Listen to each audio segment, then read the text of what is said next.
This channel does not promote or encourage any illegal activities. All content provided by this channel is meant for educational and ইসলামপুরে পুলিশের গাড়ির ধাক্কায় মৃত এক ব্যক্তির, পথ অবরোধ করে বিক্ষোভ স্থানীয়দের। পুলিশের ভ্যানের ধাক্কায় গুরুতর মৃত্যু হল এক ব্যক্তির। ঘটনাটি ঘটেছে ইসলামপুর থানার ধুলিগাঁও মোড় এলাকায়।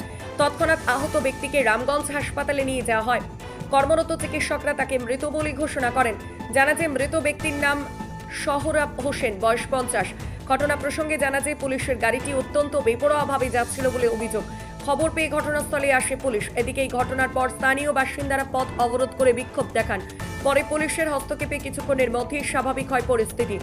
স্থানীয় বাসিন্দা অঞ্চল তৃণমূল কংগ্রেস সভাপতি আব্দুস সাত্তার বলেন, অত্যন্ত দুর্ভাগ্যজনক ঘটনা। পুলিশ দ্রুত এই ঘটনার তদন্ত করে দোষীর বিরুদ্ধে পদক্ষেপ গ্রহণ করুক। ইসলামপুর ব্লকের তৃণমূল সহ সভাপতি কামাল উদ্দিন বলেন, পুলিশের গাড়ির ধাক্কায় ওই ব্যক্তির মৃত্যুর সঙ্গে পাঞ্জা লড়ছে। পরিবারটা যাতে সুবিচার পায়, আহতের পরিবারের পাশে পুলিশ ও দলগতভাবে আমরা থাকব। বিনা লাইসেন্সে কেউ যাতে গাড়ি না চালান সেই বিষয়টি দেখার জন্য পুলিশের কাছে অনুরোধ জানাবো। একটা পুলিশের কনস্টেবল পুলিশের গাড়ি এখানে চালাতে গিয়ে মহামান্তে একটা দুর্ঘটনা ঘটিয়ে দিয়েছে। তাতে একজন ব্যক্তি এখানকার খুব গুরুত্বপূর্ণ, এখনও পর্যন্ত সিরিয়াস। কেউ বলছে মারা গেছে, কেউ বলছে যায়নি। আমরা হসপিটালে পাঠিয়েছি তদন্ত করে, যেটা বাস্তব সেটা নিয়ে এলাকা যেন শান্তি থাকে। যারা দোষীকার উচিত যেন তারা পরিবার, যাদের আজকে পরিবারের ব্যক্তিকে লেগেছে, তারা যেন সঠিক বিচার পায়, এটা আমরা দেখছি। এবং পুলিশ প্রশাসনের কাছে আমাদের অনুরোধ, যারা গাড়ি ড্রাইভিং করতে জানে না, যাদের লাইসেন্স নাই, তাদের যেন আগামী দিনে এই ভুলটা না করে, এলাকা যেন শান্তি থাকে, এটা সবার কাছে অনুরোধ। কার গাড়ির সাথে লাগছিল? পুলিশের গাড়ির সঙ্গে। যাকে লাগছে তিনি কোন গাড়িতে ছিলেন?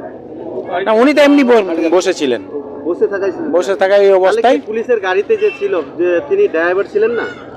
না, মনে হয় প্রাপ্ত ড্রাইভার নয় তিনি। এই যে অনিয়ম ভাবে গাড়ি চালাচ্ছে পুলিশে, তাহলে কি বলবেন? এটা পুলিশের ভুল। তদারকি আগে পুলিশ কর্তাদের কাছে আমার অনুরোধ, আপনারা সঠিকভাবে যারা ড্রাইভার, তাদের লাইসেন্সধারী, ট্রেনিংধারী, তাদের গাড়ি দেন।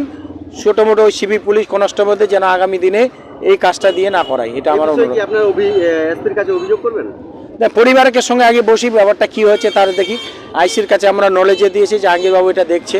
তারপরে উত্তর কর্তৃপক্ষ আমাদের দলগত হিসাবে জানানো হয়েছে। তার পরিবারের পাশে যেন পুলিশ এবং আমাদের জনপ্রতিনিধিরা যাই আজকে গুরুতরভাবে আহত হয়েছে বা যে কোনো, তাদের পাশে যেন দাঁড়াই পুলিশ এবং সাধারণ জনপ্রতিনিধি। আমার দোকানের সামনে অনেক মানুষ বসেছিল সামনে, তো হঠাৎ করে দেখতে পাই পশ্চিম দিক থেকে পুলিশের ভ্যান আসলো একটা। তো পুলিশের ভ্যানটা দেখি অন কন্ট্রোল, এদিক ওদিক যাই। এখন টার্নিং নিলে আবার কী করবে, একটা সামনে লোক ছিল, লোকটা বাজার জন্য আমার ঘরের পাশে দাঁড়ালো, সেখানে গিয়ে লোকটাকে লাগিয়ে দিয়েছে।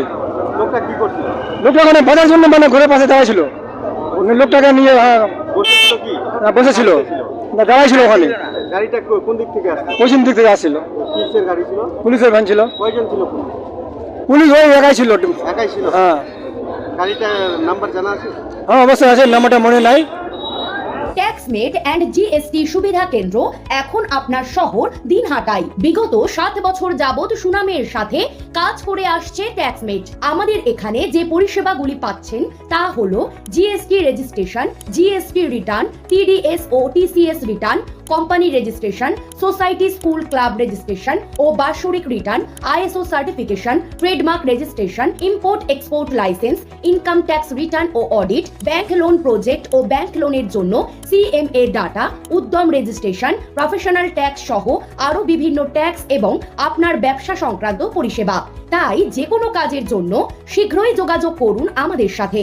আমাদের ঠিকানা ট্যাক্সমেট দিনহাটা, আস্থা নার্সিং হোমের পাশে, জলের ট্যাঙ্কের বিপরীতে। যোগাযোগ নম্বর 8250435393।